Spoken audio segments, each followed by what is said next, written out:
Saat ini kita hidup di era di mana konon katanya kompetensi diri itu menjadi penting terutama ketika kita membangun karir di organisasi. Banyak orang juga yang menyampaikan bahwa yuk kita bangun kompetensi menuju era global atau era digital. Atau ada juga beberapa gerakan yang bilang bahwa yuk gerakan nasional Indonesia kompeten. Artinya apa? Kompetensi itu menjadi sesuatu yang perlu kita miliki, perlu kita tingkatkan terutama kaitannya dengan menghadapi persaingan di dalam organisasi. Seorang leader pun perlu untuk terus membangun kompetensi dirinya karena seorang leader akan menjadi panutan bagi timnya. Apa jadinya seorang leader yang tidak kompeten ketika dilihat oleh timnya? Maka yuk mulai sekarang kita bangun kompetensi diri kita.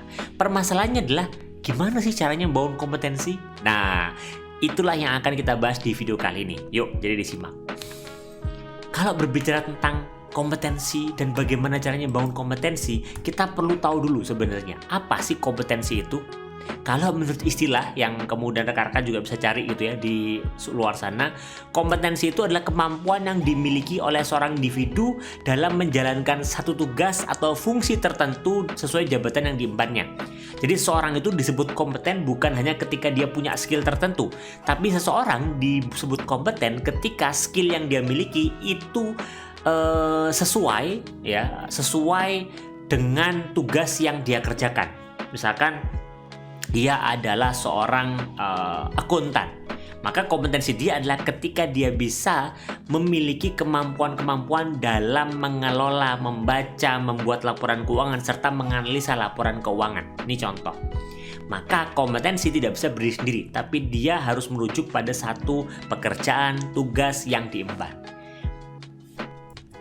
Menurut Jack Garden di tahun 1998 ada 6 aspek sebenarnya terkandung dalam konsep kompetensi. Jadi kalau kita berbicara kompetensi itu nggak satu hal kompetensi aja, tapi ada 6 aspek sebenarnya. Yang pertama adalah kompetensi itu bisa berarti pengetahuan atau knowledge, pemahaman atau understanding, kemampuan atau skill, nilai value, sikap, attitude atau minat dan atau interest. Jadi ada dari keenam ini. Jadi orang disebut kompeten ketika dia memiliki pengetahuan, memiliki pemahaman, memiliki kemampuan, memiliki nilai dan memiliki sikap, serta memiliki minat terhadap pekerjaan atau satu tugas yang sedang dikerjakannya saat ini. Moga-moga sampai sini rekan-rekan mulai makin paham gitu ya. Oh ternyata kompetensi seperti itu. Sekarang kita kemudian masuk pada satu pertanyaan lagi. Gimana caranya ngebangin kompetensi? Nah, ada 3 langkah sebenarnya yang perlu kita lakukan untuk kita bisa mengembangkan kompetensi. Seperti yang tadi sempat saya sharekan. Kompetensi itu adalah ketika kita memiliki kemampuan untuk satu tugas, satu jabatan tertentu. Maka satu hal yang perlu kita lakukan adalah tetapkan tujuan dulu.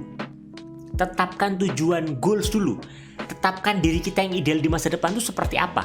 Karena ini yang akan menentukan kita kompeten atau enggak. Contoh misalkan, di masa depan nanti ingin jadi pribadi seperti apa? Di masa depan nanti ingin berprofesi sebagai apa? Di masa depan nanti itu mau bekerja sebagai apa? Contoh, saya mau mengambil profesi sebagai seorang guru. Nah, ini menjadi tujuan saya dan ini akan menentukan kompetensi saya. Setelah kemudian kita menetapkan tujuan saya mau menjadi guru, maka yang selanjutnya perlu kita lakukan adalah kita membangun keahlian diri. Kembangkan skill kita untuk mencapai tujuan tersebut. Yang kalau dalam hal ini menjadi guru. Apa? Ya teknik delivery, kemudian kita memperkuat skill kita dalam kita membuat proses pembelajaran di kelas, bagaimana kemudian kita memahami konsep-konsep materi yang ada gitu ya. Sampai akhirnya kita dianggap qualified untuk menduduki posisi atau jabatan tertentu yang dalam konteks ini adalah dosen ataupun guru ini. Nah, permasalahannya adalah mengembangkan skill itu nggak cukup hanya mengembangkan skill. Kenapa? Karena kita perlu mengembangkan skill yang itu terarah. Untuk itu kita butuh mentor dan kita juga butuh feedback. Harapannya dengan kita mengembangkan skill kita secara spesifik, kita punya mentor, kita diberikan feedback, akhirnya kita memiliki kemampuan yang sesuai dengan pekerjaan kita. Dan otomatis itu artinya kita kompeten. Apakah selesai situ? Ya enggak. Orang yang disebut kompeten pun dia harus selalu evaluasi dirinya. Dia harus selalu melakukan refleksi dirinya. Dia harus melihat apakah saya sudah cukup baik, apa hal-hal yang perlu saya improve. Karena kompetensi ini akan sangat bisa sekali terus berubah. karena perkembangan industri, tuntutan pekerjaan makin tinggi, bisa jadi hari ini kita kompeten, tapi minggu depan kita nggak kompeten lagi. Kenapa? Karena tuntutan pekerjaan kita sudah berbeda.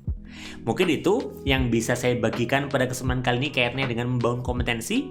Silahkan rekan-rekan praktekkan di tempat masing-masing bagaimana caranya membangun kompetensi, dan selamat mencoba.